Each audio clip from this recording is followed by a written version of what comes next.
सदाकत के जो बानी हैं और जो सदाकत के ज़िम्मेदार हैं, अगर वो हक गोई से काम लेते हुए हमारा सपोर्ट करते हैं तो हम उनको मदद करेंगे, उनकी हेल्प करेंगे। लेकिन अगर वो हमारा सपोर्ट नहीं करते हैं तो 2 या 3 दिन के अंदर अंदर जिस तरीके से उरूज मेहदी के नाम पर हम लोगों ने कंप्लेंट की और शिकायत की है, इसी तरीके से हम सदाकत अखबार पर भी बेबुनियाद और गलत खबरें जो चलाई जा रही हैं और जो बदनाम किया जा रहा है उसके खिलाफ भी पुलिस स्टेशन में कंप्लेंट दर्ज करवाएंगे।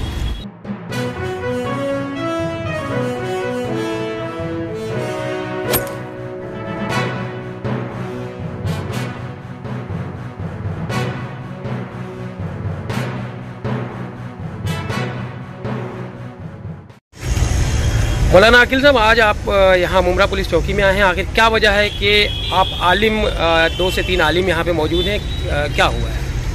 बिस्मिल्लाहिर्रहमानिर्रहीम। इससे पहले भी हम लोगों का एक मरतबा आना हुआ। उरूज मेहदी नाम की एक फ़ेक आईडी है और मुसलसल मशाहिर उलमा और बुज़ुर्ग उलमा के ख़िलाफ़ मुसलसल उस फेक आईडी के ज़रिए से कुछ मज़ामीन आते रहे कि जिसकी वजह से बहुत लाजिम और ज़रूरी हो गया था कि हम अपनी बात को हुकूमत तक पहुँचाएँ कि किस तरीके से ये यहाँ तक की इज़्ज़त की जा रही है, किस तरीके से लोगों की इज़्ज़त के साथ खिलवाड़ किया जा रहा है।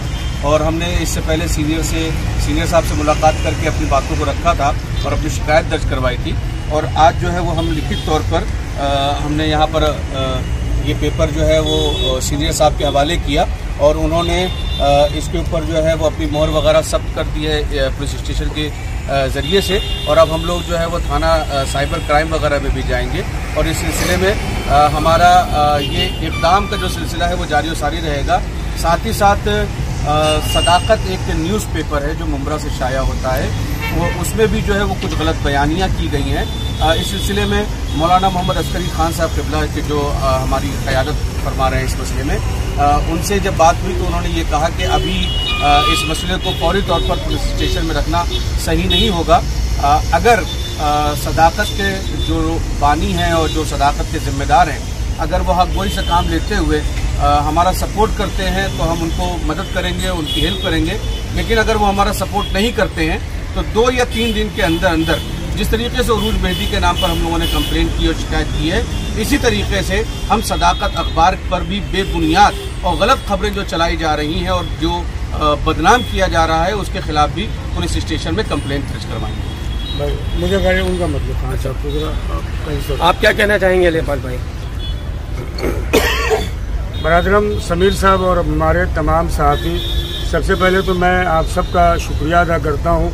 जैसा कि मौलाना अकील तुराबी साहब क़िबला ने बताया, उरूज नामी एक फ़ेक आईडी फेसबुक पर है जो हमारे हिंदुस्तान के तमाम जो धार्मिक बड़े गुरु उलमाए किराम हैं उनके ख़िलाफ़ तरह तरह के आर्टिकल लिख रहा था, जिसके लिए हमने सीनियर साहब से मुलाकात किया था और उसी हवाले से कि मामला कहाँ तक पहुँचा है, आज हम फिर सीनियर साहब से हमने उस हवाले से बात किया, मुलाकात किया। मौलाना हुज्जतुल इस्लाम मौलाना अस्करी खान साहब क़िबला की सरपरस्ती में, और इंशाअल्लाह उरूज मेहदी नामी शख्स कौन है वो साइबर क्राइम जो है बहुत जल्द आवाम के सामने उसका नाम आएगा। साथ ही साथ जैसा कि मौलाना अकील तुराबी साहब क़िबला ने बताया, एक सदाकत जदीद सदाकत न्यूज़ वीकली उर्दू अखबार है जिसमें हुज्जतुल इस्लाम मौलाना असलम रिजवी साहब क़िबला और SNN चैनल के जो हमारे डायरेक्टर्स हजरात हैं उनके इस्तीफ़े को लेकर के बेबुनियाद बातें लिखी गई हैं। मौलाना असलम पर इल्ज़ाम लगाया गया है। डायरेक्टर हजरात के हमारे पास ऑडियो भी है। मौलाना अस्करी खान साहब क़िबला बहुत गुस्से में थे कल तक, और कैसर रज़ा हुसैनी साहब से उन्होंने बात भी किया है और आज कानूनी कार्रवाई के लिए पूरा मूड बना चुके थे।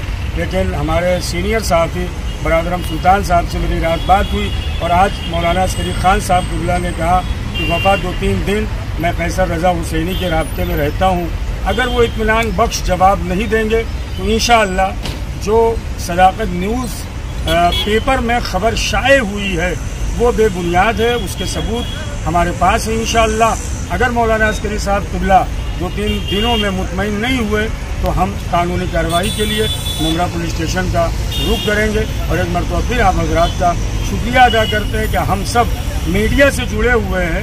और एक सबसे बड़ी वजह ये भी थी, मैंने खुद मौलाना अकील साहब को ये समझाने की कोशिश किया कि वो भी एक सहाफ़ी है, इतनी जल्दी हमें उन पर इक़दाम नहीं करना चाहिए। बरादरम सुल्तान साहब का, जाफ़र साहब का, हमारे काशिफ भाई का, हमारे सरफराज साहब का, SN चैनल की जो टीम है, हम तमाम साथी हज़रात का शुक्रिया अदा करते हैं कि हमारी आवाज़ को आपने लोगों तक पहुँचाने की कोशिश किया। बहुत बहुत शुक्रिया।